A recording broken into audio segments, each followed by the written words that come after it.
أعوذ بالله من الشيطان الرجيم بسم الله الرحمن الرحيم والصلاة والسلام على رسول الله سيدنا ومولانا محمد وآله وصحبه ومن والاه السلام عليكم ورحمة الله وبركاته bokki noo ngi leen di nuyu di leen ziyaara di leen balu xaq te di leen bal xaq di leen ñaanal jàmm waaye itam di sàkku ci yéen ngeen ñaanal nu ko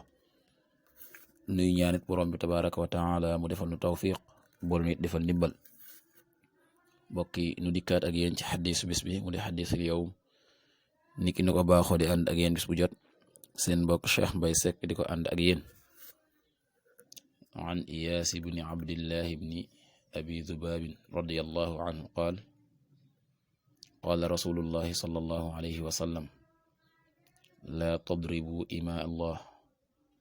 فجاء عمر رضي الله عنه إلى رسول الله صلى الله عليه وسلم فقال ذئرنا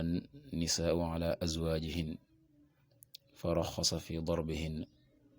فأطاف بآل رسول الله صلى الله عليه وسلم نساء كثير يسقون أزواجهن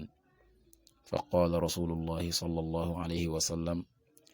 لقد أطاف بآل بيت محمد نساء كثير يسكون أزواجهن ليس أولئك بخياركم رواه أبو داود بإسناد صحيح Iyaas ibnu Abdillah ibni abi Dhubaab yàlla dolli ko ngërëm nee na yonent bi sallallahu alayhi wa sallam nee na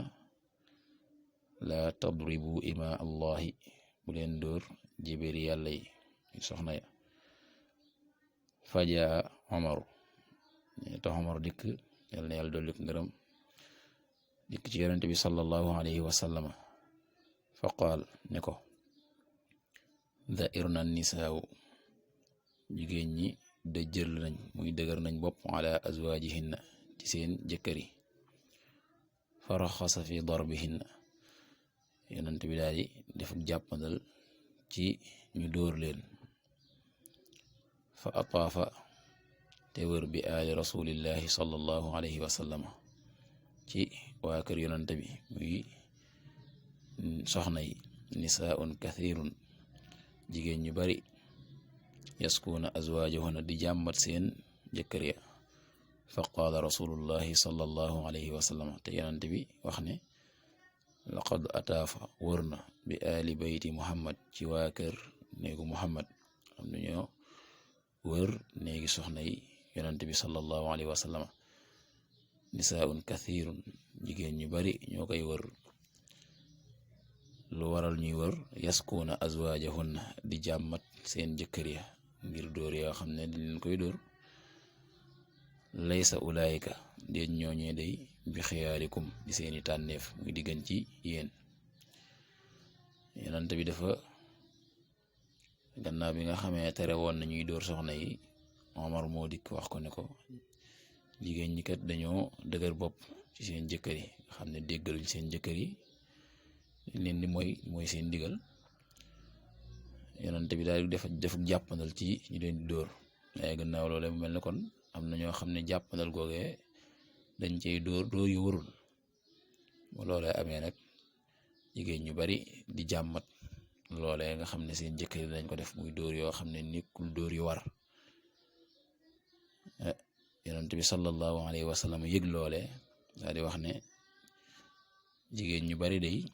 ñi ngi wër néegi soxna yi yonent bi muy soxna yi Muhammad di jàmbat seen jëkkër yi ngir dóor yooyu ñu leen dóor waaye ñooñee nga xam ne ñooy def loolee ñooy dóor seen soxna yi di dóor yooyu nga xam ne warul nekkuñ ñi gën ci yéen am nañ seeni tànneef ñooñee kat nekkul ñi nga xam ne ñoo gën ci yéen kon gënees na leen ñooñee di def loolee yàlla nañu yàlla defal tawfiq defal ndimbal ba yonent bi sallallahu alayhi wa sallam gannaaw bi nga xam ne digle ñu dóor soxna itam ñu dóor ya ca war ndax it dafa am yoon gannaaw boo xamee ne soxna yi ñàkk nañoo dégg ndigal tey mooy itam dafa am lu ca jiitu muy waare la ca topp di tongu leen gàddaay leen gannaaw ba dóor soog a ñëw te muy dóor yoo xam ne nekkul dóor yi jibbanti dëgg-dëgg waaye dóor yi yar leen ngir ñu bàyyi loolee ñuy def te nekkul lu ñu war a def ci diggante ak seen jëkkër yi dal dóor yi moom nekkul dóor yoo xam ne da ngay xaabaabal. yàlla na yàlla defal tawfiq defal ndimbal in uridu al islah mastata'tu ma tawfiqi illa billah wassalaamu aleykum wa rahmatullahi wa barakaatu.